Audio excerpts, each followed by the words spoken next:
excellent musicians. We have dancers. We have juggling dancers. But sadly, there's been something missing. There's been no physics. Let me rectify that. For the past few years, I've given a talk entitled, "Is There a Santa Claus?" in which I've used hard science to demonstrate that his feats of global gift-giving are physically impossible, and any attempt to do so would have killed him. Clearly, this upset a number of people. I have a few quotes from staff, students, and family members. Mrs. Yonkers pointed out that I clearly hadn't kept abreast of the latest research.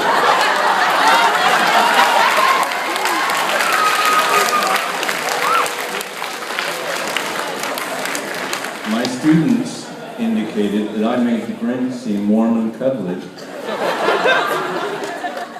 Mr. Woodyer pointed out that I clearly hadn't taken into account the possible superluminal neutrino-powered sled. Physics teachers are really annoying. After destroying my daughter's illusions, she asked me how I could be so callous and cold. I agreed with the callous bit. But I had to explain to her that it wasn't that I was cold, I was simply less hot than just about everyone else.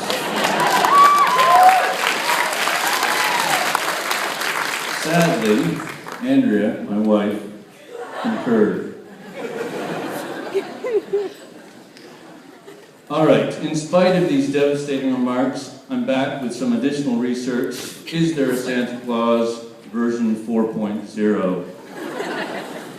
Problem number 1, flying reindeer. No known species of reindeer can fly. However, dinosaurs used to fly and have since evolved into birds. So it is remotely plausible that flying reindeer may have evolved from some prehistoric flying mammal. However, there are problems.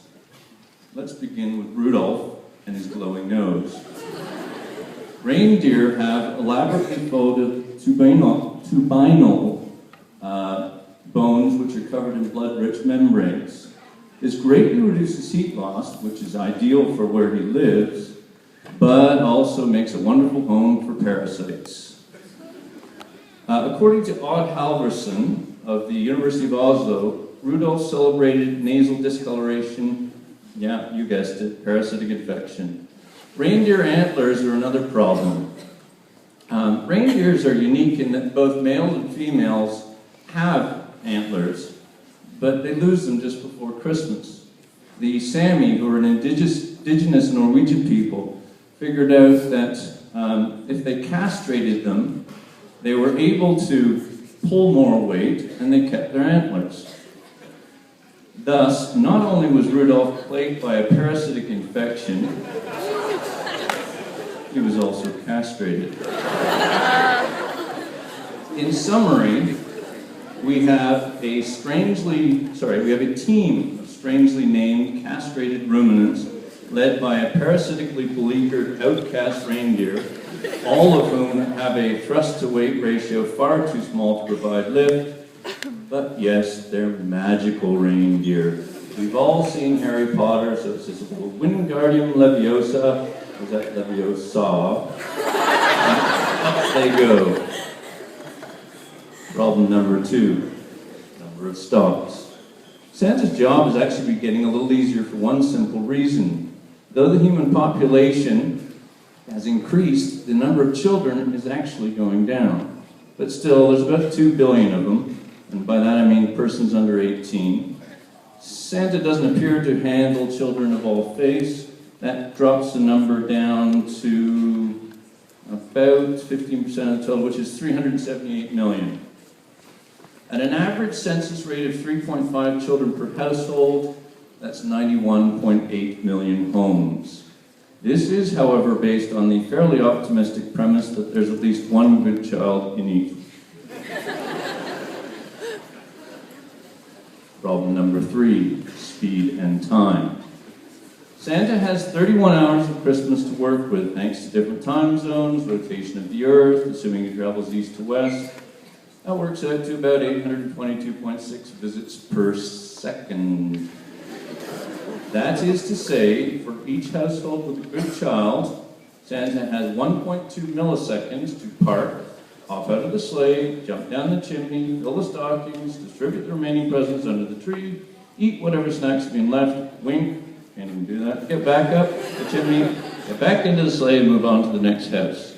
Assuming that each of these 91.8 million stops are evenly distributed around the Earth, which of course is ludicrous, but we'll pretend, we're now talking about 1.1 kilometer per household, a total trip of 110 million kilometers, not counting stops, to do what most of us need to do at least once every 31 hours. This means that Santa's sleigh is moving at 1,000 kilometers per second, 3,000 times the speed of sound. For purposes of comparison, the fastest human-made vehicle, the Ulysses space probe, moves at a pokey 40 kilometers per second. A conventional reindeer could run tops 24 kilometers per hour. However, we have made an incorrect assumption. Santa must start and stop at each house. This makes the speed an underestimate, but more importantly, reaching the speed requires acceleration. Let me give you context. The acceleration due to gravity is 1 g. Air Force pilots with training and special suits can withstand 8 Gs. The safety cage of an F1 car can survive 100 Gs.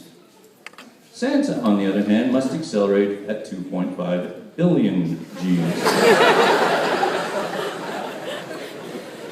According to physics professor Lawrence Strauss, such an acceleration would turn a normal human into chunky salsa. My calculations suggest something a bit more like tomato puree. Santa clearly isn't normal.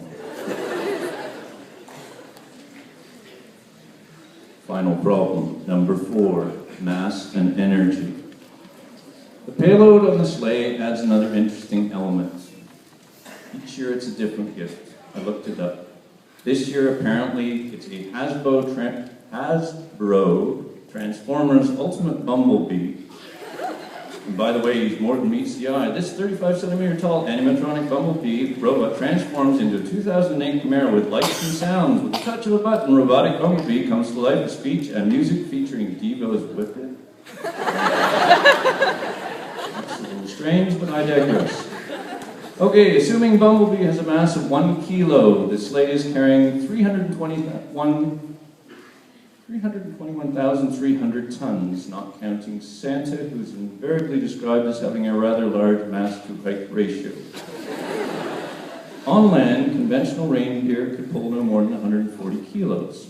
Even granted that castrated flying reindeer could pull 10 times the normal amount, we can't do it with 8 or even 9. We need 214,200 reindeer. This increases the payload, not even counting the weight of the sleigh, to 353,430 tons, which is about 3 times the mass of the CN Tower. Now it gets interesting. 353,000 tons traveling at 1,000 kilometers per second creates enormous air resistance. This will heat up the reindeer in the same fashion as spacecrafts re-entering the Earth's atmosphere. The lead pair of reindeer will absorb 14.3 quintillion, that's 10 to the 18th for all of you science nerds out there, joules of energy per second each.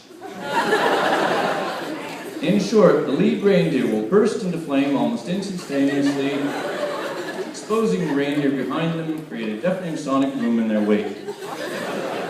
The entire reindeer team will be vaporized within 4.26 thousandths of a second.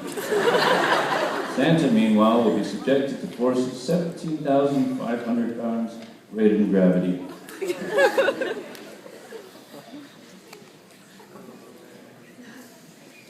In conclusion, if Santa did exist, his entire reindeer crew crew would have burned brightly like a meteor, but are now dead. Sorry.